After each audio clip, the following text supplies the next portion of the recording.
Well, it is good to be with you. My name is Robert, and I have the joy of being the lead pastor here at Fellowship. And I just want to thank you for being a part of our gathering, whether you're online or here in person.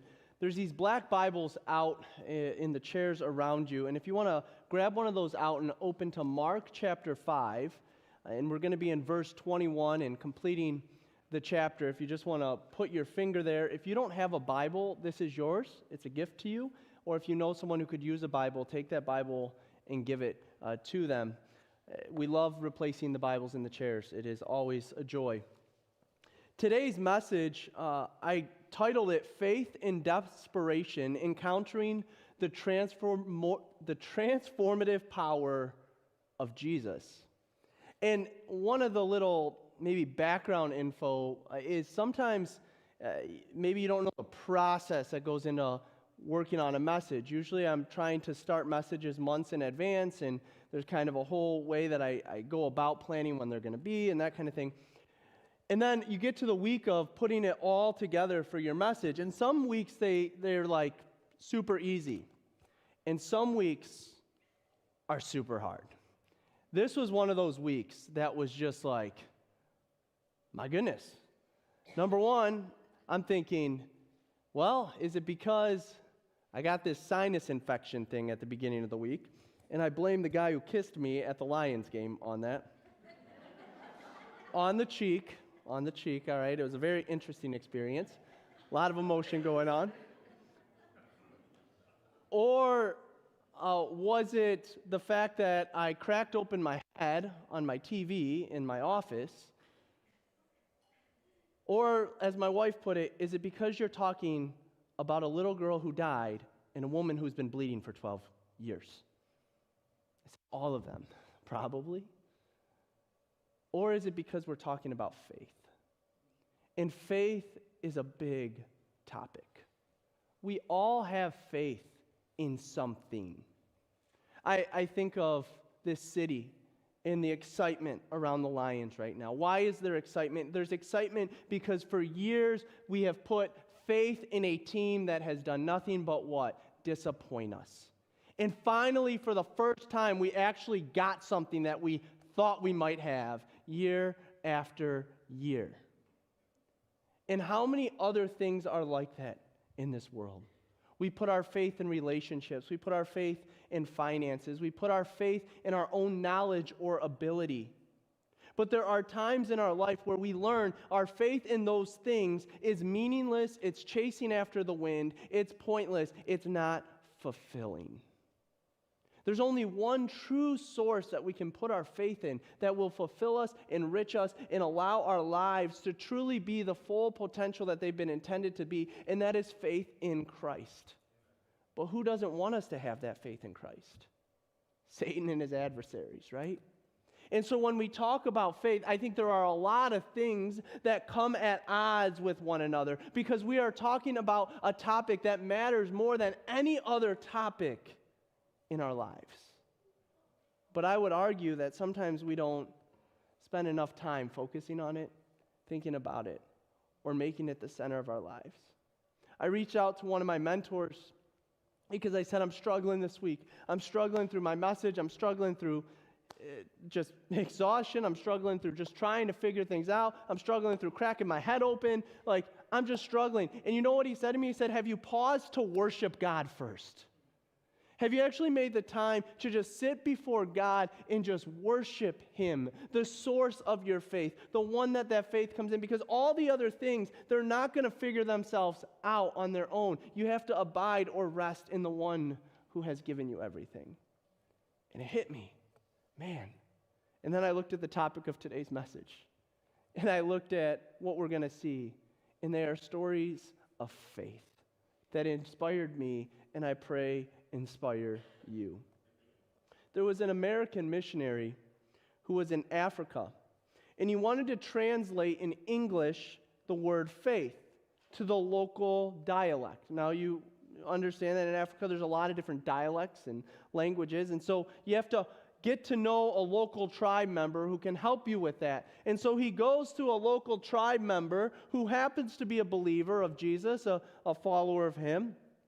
And he asked him to study it and to let him know. And he said, after studying it, does it not mean to hear with the heart? Does faith not mean to hear with the heart? There is something about faith that I remember back to being in my early teenage years where someone said faith is the 12-inch or 18-inch journey from here to here. From I know God to I love Him, I serve Him, and He's here. Have you accepted Jesus into your heart, as maybe you have heard people say before? It's that journey from knowledge of Him to actually letting Him reside here. And when He resides here, it looks different than it does when He resides here. When you hear the word faith, you may think of things like believing without seeing. Critics of our faith will say you just have blind faith. You just believe in your God and He's just going to help you, but you're not rational. You don't have a knowledge. I'm not going to waste my time arguing that, but that is an argument. There are times when we hear the word faith and we think of it as trusting. I'm going to trust someone. I have faith that my boss is going to come through with that promotion that he promised me. I'm going to have faith in that.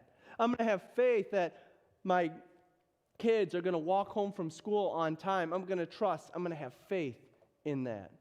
Sometimes faith is knowing something. I have faith because I've seen it, I've experienced it, I get it. I have faith in that. There are all these ways, especially in our English language, that we can use the word faith. But today's message is a much deeper understanding of that. Because we see two stories of faith. One is committed by a very religious man, and another is by a woman who is labeled unclean and has struggled to get well. I find it interesting that they're put together in the same text. We start in verse 21, where if you look at the title, it says, Jesus heals in response to what? Faith. Verse 21 says, Jesus got into the boat again. If we're following the passage of the past couple weeks, Jesus was in Capernaum on the Sea of Galilee. Do you remember this? He has the disciples dismiss the crowd. He gets into the boat to go to the other side. What happens in the middle of the lake? A big storm. And the storm comes, and the disciples come, and they're like waking him up. And he's like, do you have no what? Faith. There we go. You guys are waking up eventually. And so then they get to the other side. And where do they go? They go to a land that is not Jewish, it's now Gentile. This lake represents the difference between where the Jews are and where the non-Jews are. And Jesus goes to the non-Jews, and there's not crowds over there. Instead, there's one whack job of a dude, right? Because he's living in the tombs. And he's breaking out of chains. And then Jesus casts a legion of demons into these pigs. And they fall off the cliff. And we went through all of that last week.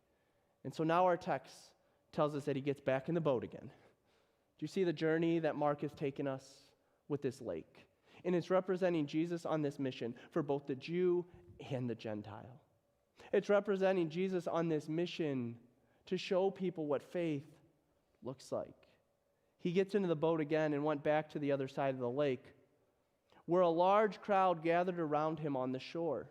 There is a correlation we see. When he's back in the Jewish area, there is again a large crowd. There's been large crowds all throughout Mark. When he was at Peter's mother-in-law's house, do you remember there was so crowded because of the people? Remember, it was so crowded that the paralyzed man had to be lowered through a roof. When he's with all these Jewish people, the crowds are gathering because they want to know more about this Jesus. They're trying to understand who he is. So we see that back on the Jewish side of the lake, there is a crowd waiting for him. Can you imagine getting off that boat and being like, all right, I just dealt with that wacko over there. Now he's good.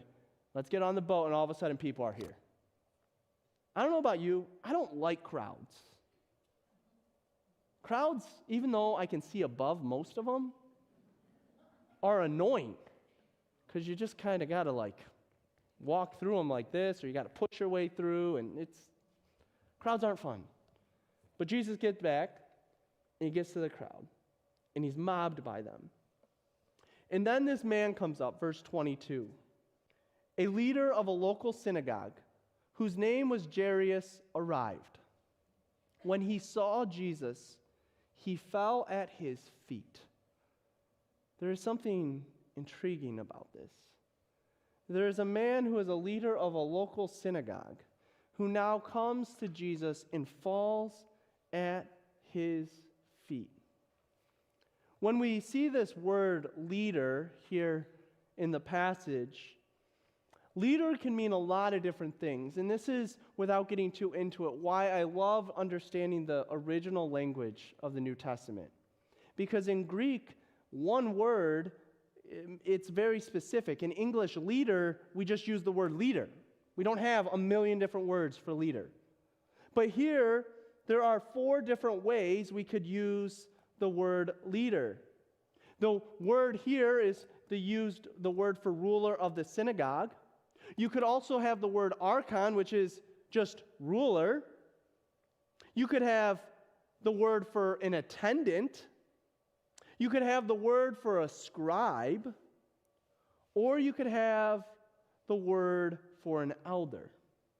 There's different words you could use to describe this leader. We've seen it with the scribes at times. We've seen it with rulers, maybe Roman rulers at times. We've seen it with attendants, people who attended to the temple or to the synagogue. We've seen it with elders. And these roles can be debated. But it seems that the word for the leader used here is the type of leader that had the highest of status. We can't overlook this. This is no small leader. This is not someone who has some status. This is the guy who is the president of the synagogue. Now imagine the synagogue being the place where all of the gossip and community and everything happened. That was their Facebook. That was a joke. So a few of you got it, like 2. Because that's where they went, and that's where they talked, and that's where they learned about the scriptures, but they also had their community and their people. Could you imagine being the president of that thing? What reputation you had? Think of when we say someone's really good at being political. What are we really saying? They're really good at, the word that's coming to mind isn't the proper word to use, at just being fake, let's say, right? At putting a smile on and just kind of shaking hands and getting their way through. They were really good at that. So their reputation, though, would always be on the line. You're always doing what's quote-unquote politically correct. But look at the request that he makes of Jesus. Verse 23 says he's pleading fervently with him. My little daughter is dying. Please come and lay your hands on her. Heal her so she could live. Here is the leader of the synagogue humbling himself before Jesus and asking him to be the answer to his problems. Think about that statement right there. Everything's on the line for him. There is going to be debate if Jesus is the Messiah or not. In fact, many of the people are going to chant, we would rather have Barabbas and crucify him later on in Mark's account. But here is the leader of the synagogue saying, at this place in my life, I am bowing before this Jesus, and I am pleading fervently that he would solve my problem. I think part of this is because he's a parent. And parents sacrifice regularly for their child. They sacrifice their sleep. They sacrifice their energy. They sacrifice their finances. They sacrifice their time. And maybe we felt like our parents didn't do enough of that for us. But if we were to pause and look back, I'm sure they did everything they could. But if a child is hurting or sick, a parent will go to even greater lengths than they've ever gone before. And I'm sure that this dad was at the place he said, I could care less what people think of me. I'm going to go to the one way that I trust there's truly an answer. See, he had been a part of this community, and he had probably witnessed or heard about where Jesus cast out the unclean spirit in Mark 1. He probably was a part of or heard about where Jesus healed Peter's mother-in-law in Mark 1. He probably remembers the time in Mark 2 where the man was lowered on a mat through the roof, and Jesus allowed this paralyzed man to now walk. He probably remembered the man that we found in Mark 3 with a withered hand that Jesus had healed and had made right. Jesus has been doing these miracles, and he gets to the point and he says, you know what? The solution to my problem has to be Jesus. And I'm going to bow before him, and I am going to put my faith in him. Our faith comes in many different ways because we all have a different story and a different background that gets us here. But we're all united around the same faith in Christ as believers. For this man, I think some of us can relate to maybe faith can come out of desperation. It comes out of those times where we've looked this way and we've looked that way and we've looked this way, but and finally we're at, okay, I'm just going to put my faith in you, Jesus. I'm finally going to give you a try. And this is what I see Jairus doing. Because if we look at verse 23, he is pleading not just like, please, Jesus. He is pleading fervently. And there is something for us to learn here, because in our situations, do we plead fervently with Jesus, or we just plead with Jesus? I think sometimes in our faith journey, we need to up our pleading game a little bit so that we're constantly pleading with him. We're fervently pleading with him. We're saying, please, Jesus, please, I know you can, not maybe you can. There is a difference. So pleading fervently with him, he says, my little daughter is dying. Please come and lay your hands on her. Heal her so she can live.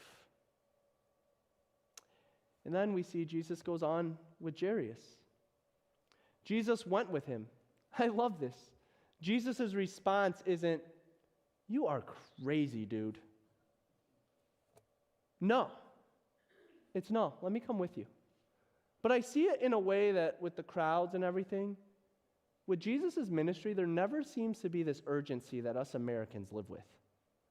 Like if it was me, I'm not Jesus, let's clarify this, and someone came and said, could you heal my daughter?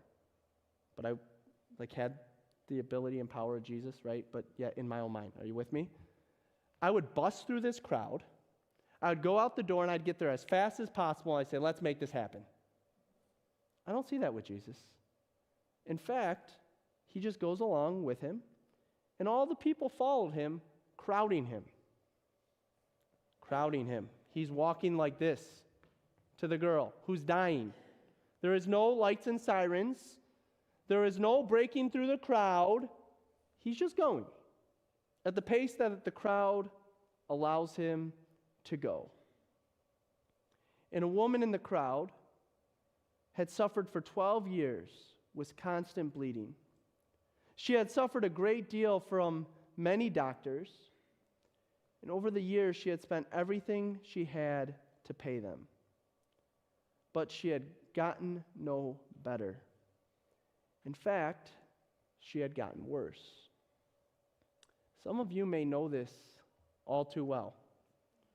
Shelling out money to doctors, spending money to doctors, and this is no slight to doctors, but you don't get any better. I was just with someone recently who was telling me a story of their friend who had some neck issues. And their friend was healthy and fine and great. And they went to this doctor who promised them that this would solve their issues. Well, the doctor just nicked the wrong thing on the spinal cord. And now the man who once was able to do things but with pain can't do hardly anything at all. We go to the doctors, and it just seems like this woman, it doesn't get any better. It just gets worse. And so now she is at a place of desperation. The crowd is following this Jesus, and they're wondering what is he going to do with this girl that Jairus had asked. But in the whole journey, now there's this woman that comes, and now she is being a part of the story. I find this really interesting because numbers and everything fascinate me. And in this text, we will find in Luke 5:42 later on that the girl that Jesus is going to heal, the one who they're going to claim is dead, is 12 years old. This woman has been suffering with bleeding for how long? 12 years. It's interesting because this is where you can see that the stories are tied together. There is this woman who's been struggling for this time.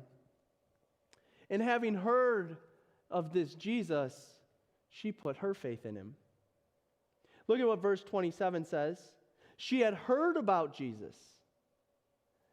I find those words fascinating. And I find them fascinating because it wasn't that she had seen what Jesus did. It's not that she may have been like Jairus, and I'm adding that, but Jairus, being a synagogue leader, probably had seen some of what Jesus was doing, but she had just heard about it. And now, having heard about it, she is willing to put her faith in him in a different way. It says she heard about Jesus, so she came up behind him through the crowd and touched his robe. And she thought to herself, if I just touch his robe, I will be healed. You can see her motives there. If I could just touch him. My faith is such that if I just feel if I just touch him, I will be fine. But yet you can see there's a fear and intimidation to her, because how does she approach Jesus? She approaches him from behind, it says. Now this could have been because the crowd was so big and large that it was hard for her to get to Jesus. But often if you approach someone, it's probably not wise to approach them from behind. If someone taps me on the back, I'm not going to be like, hi, great to see you. My reaction is going to usually be like, what is that? Usually you come to someone to their front, to their face, right? It could have been because she was a woman. It could have been because she was unclean. Who knows? There's a lot of different things in the context and the culture.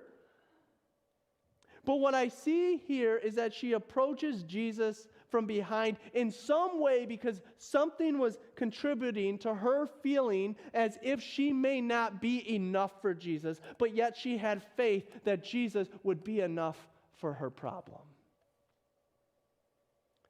How often have you felt like you have tried and tried and tried, and just maybe Jesus is the answer, but you don't feel worthy enough for him to be the answer? Everything tells us that this woman would have been shunned by the Jewish culture.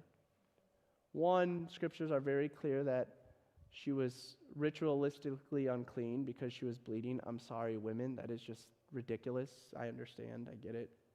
I don't get it, actually. I'm not a woman. That's tough. Two, because she is ritualistically unclean, she shouldn't be associating with or touching someone especially who is a rabbi like Jesus.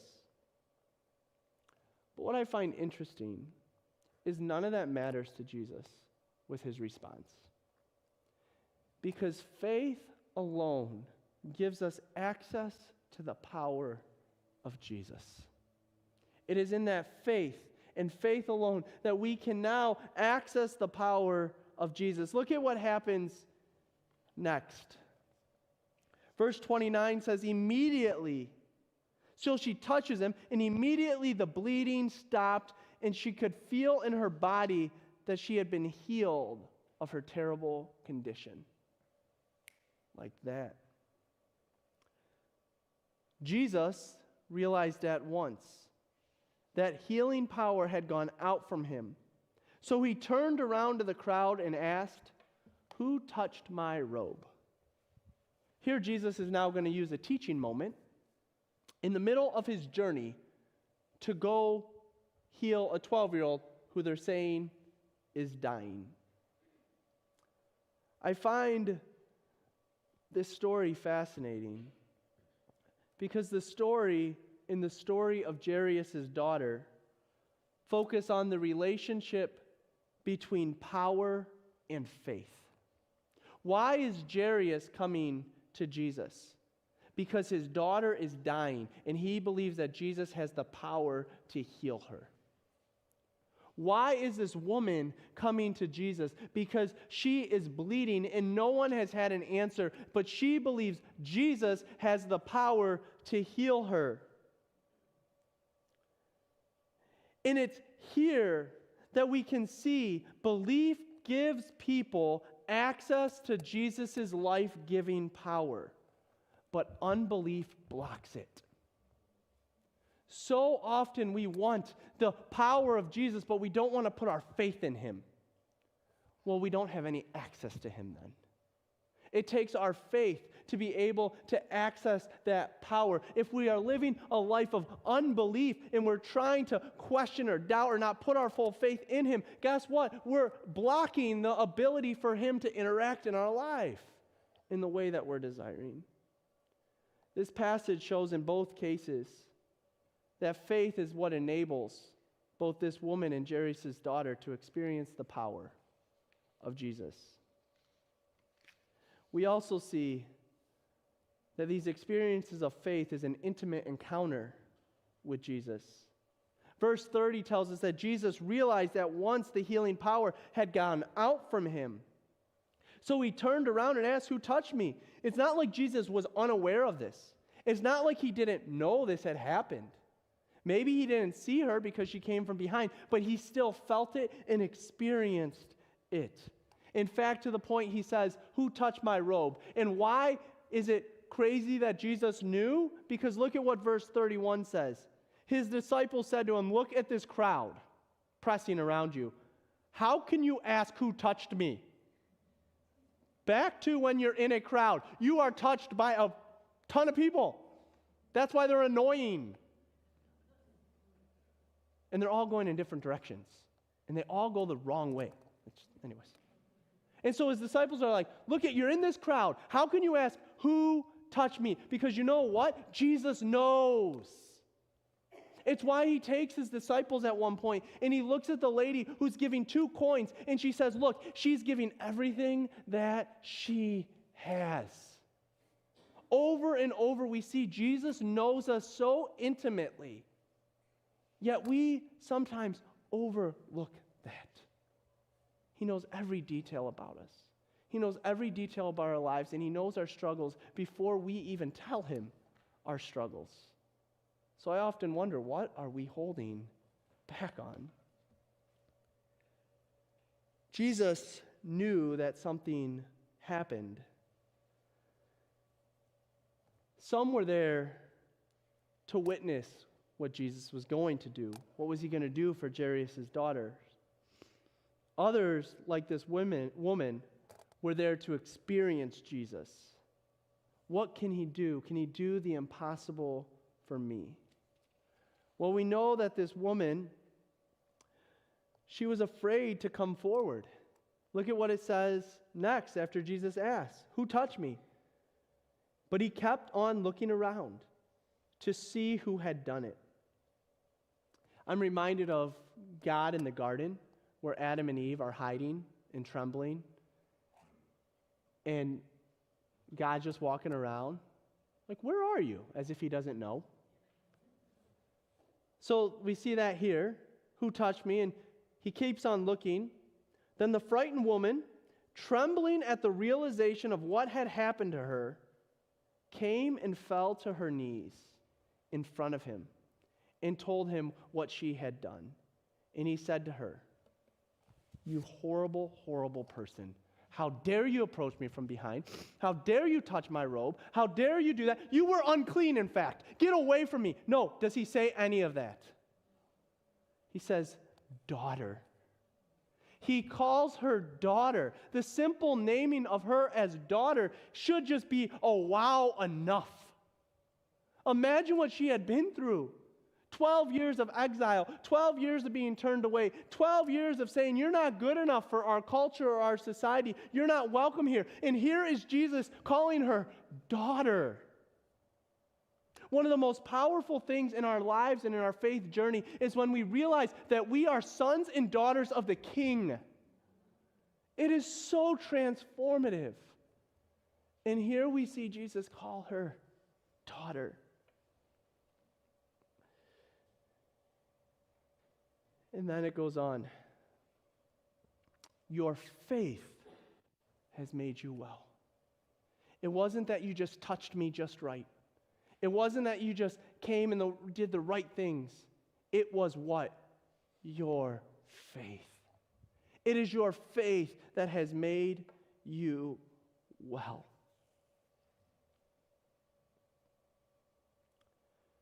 So, he says, go in peace.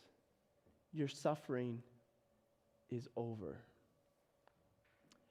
Faith is a heart condition.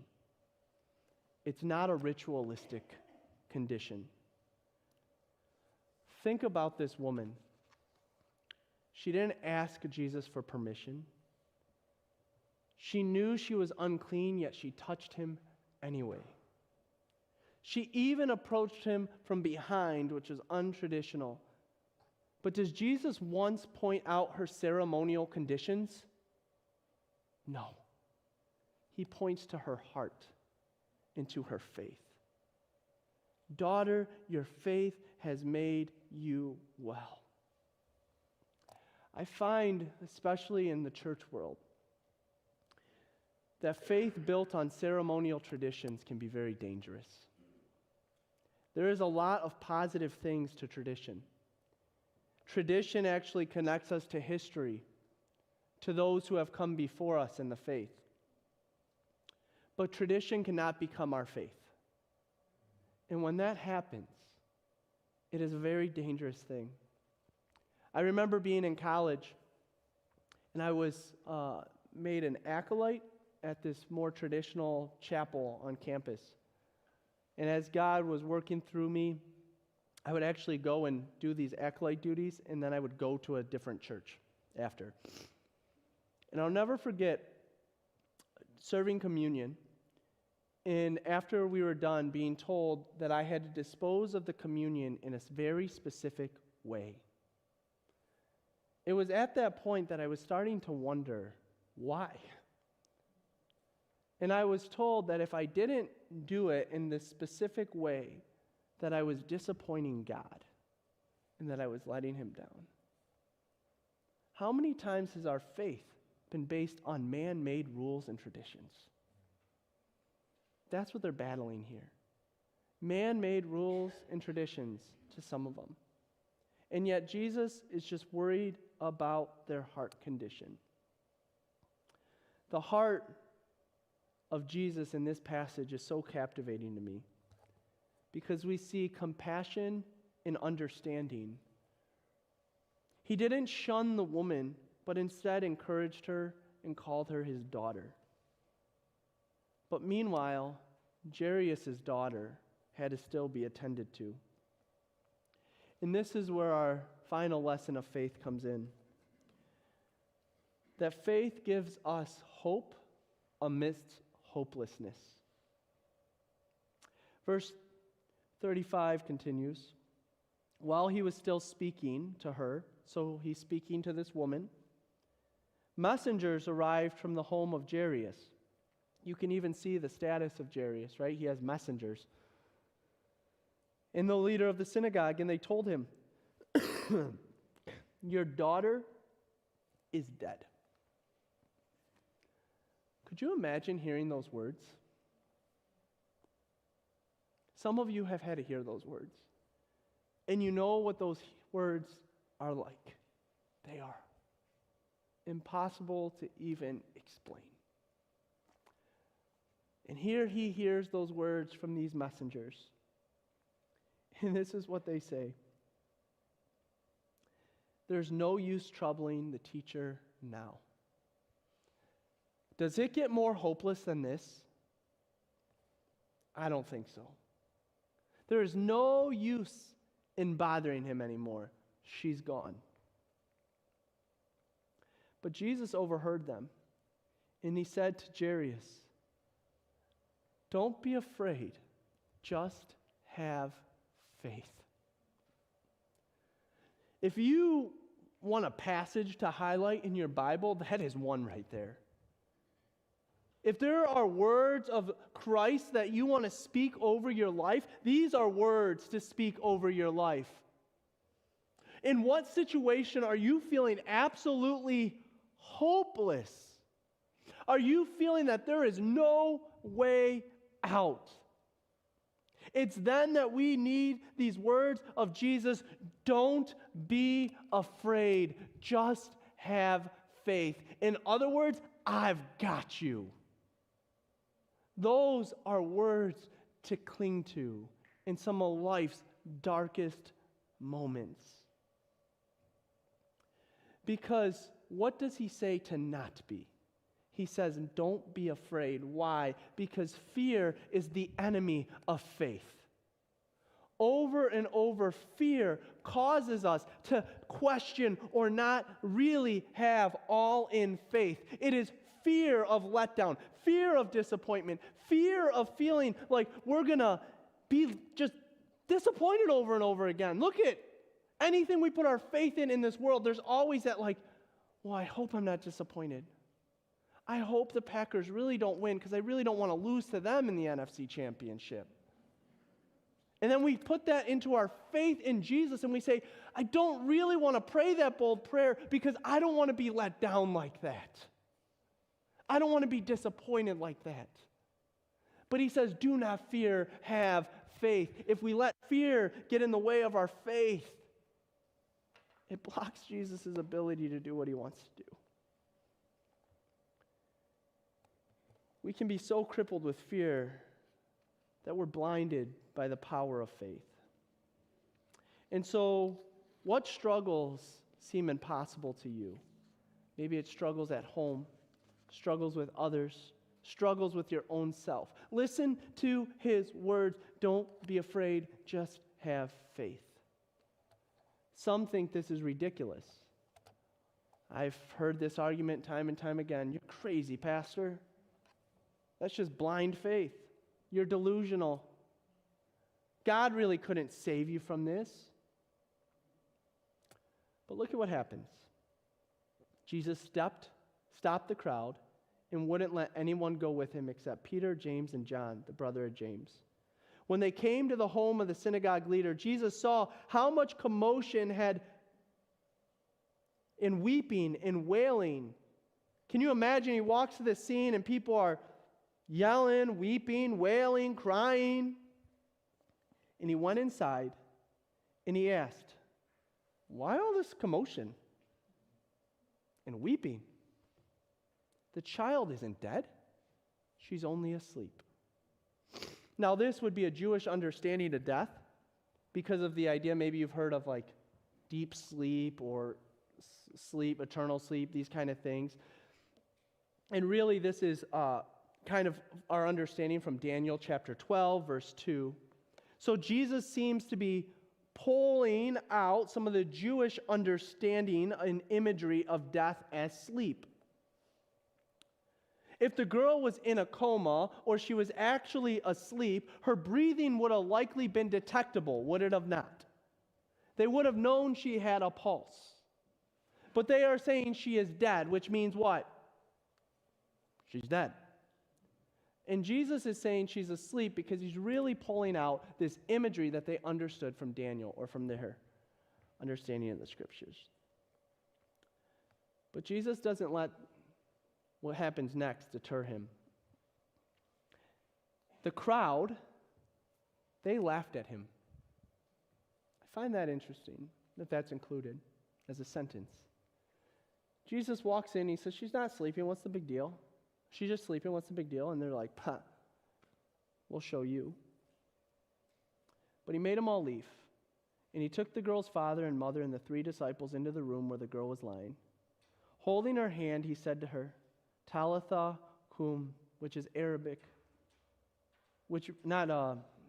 Aramaic, which means, little girl, get up.